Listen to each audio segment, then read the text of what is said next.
Avi Meyer's Northtown Neighborhood News Magazine, a presentation of Sonny Hirsch and myself. Check us on the web, ntnm.org. Everything's on YouTube. If you want to be in Jewish Chicago, you better act quick. We're going to press real soon. We'll be on the web Sunday, February 8th for the start of early voting, and on the street Monday, February 9th.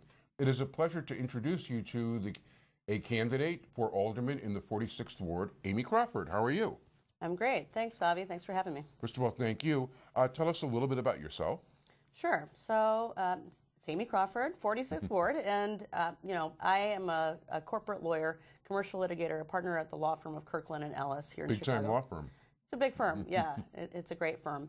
And been there for most of my legal career. Went to Notre Dame undergrad and the University of Chicago Law School. In addition to practicing here, I've been active in the community, represented LGBT clients in equal rights cases, including marriage equality litigation here in Illinois. Been active in community groups here in the 46th Ward for a number of years. I'm on the board of a credit union that helps people get access to alternative financial products if they can't get credit at banks and can't get accounts at banks, things like that. It's called Northside Community Federal Credit Union. I'm a mentor to youth. When I started out here in Chicago, I worked at Christopher House, which is an early childhood education agency, also in the 46th Ward.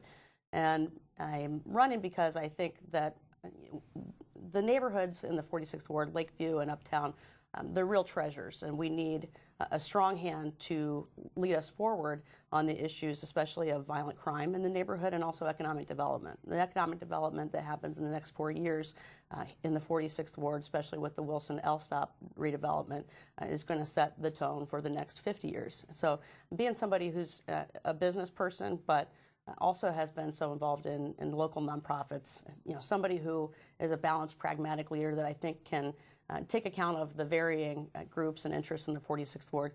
I'm running because I think we can have stronger leadership to carry the neighborhood forward in a balanced way that does a better job of increasing small businesses, but fighting that violent crime that makes people scared to go into our neighborhoods to spend money and sometimes afraid to stay there when they live there. I will say personally myself, I was very disappointed when Kappelman wanted to get rid of the Salvation Army who was feeding poor people.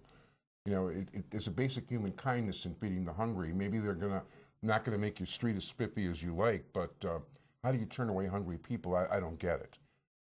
I realize everything's gerrymandered in Chicago, but what are the approximate boundaries of the 46th Ward?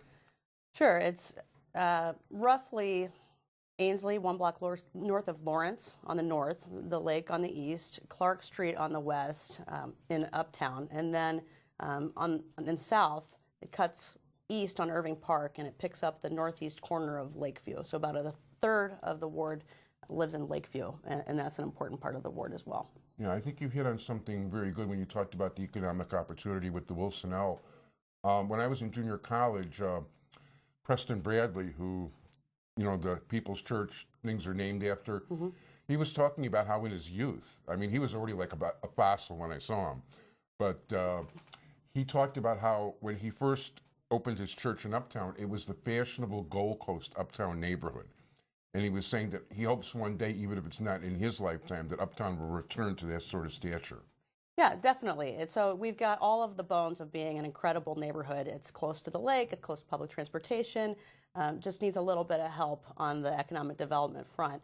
And at the same time, I think we also really want to be careful about preserving the diversity that we have, because I talk to people all over the ward, and one of the things they love about it is that it's such a diverse neighborhood, over 40 languages spoken.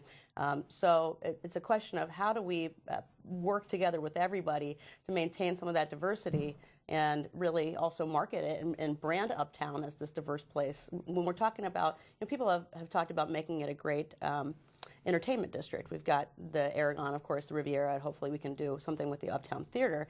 So all of the bones are there, but we just need a stronger, more effective leader, I think, to carry the neighborhood forward. And part of that is branding that diversity is part of what Uptown is, part of our cultural identity, and it can really help to enhance that neighborhood's economic potential, I think, because people want to come to interesting neighborhoods. They don't want to go to cookie cutter kind of places. I mean, if you look at some of the concert entertainment districts in Memphis and Austin and Nashville. You know, people want places that are interesting to go to, and we've got this great architecture in the neighborhood, all of these different things that make it great. We just need to work on fighting that violent crime and bringing more small businesses to those empty storefronts. No, that would definitely help, and I've seen some incredible concerts. I won't waste our time on the air, but I'll tell you afterwards. And not to mention the Green Mill is a really cool place, too. Definitely. So, yeah, there's a lot of stuff that Uptown really has to offer, not to mention a world-class hospital. That's right. Yes, definitely. So, and you know, to your point about the Salvation Army, I mean, you know, that's something that didn't sit right with me because I agree with you. You know, no reason to take action against the people who are most vulnerable in our community. I mean, they need more help. They don't need, you know, agencies like the Salvation Army to turn their backs on them. And so our aldermen shouldn't be calling for that. But to me, it's also symptomatic of a larger issue, which is effectiveness. So you only have so much time, so much political will, so much you know, government funding. So we got to keep the aim high and really focus on the true issues, which I think are violent crime.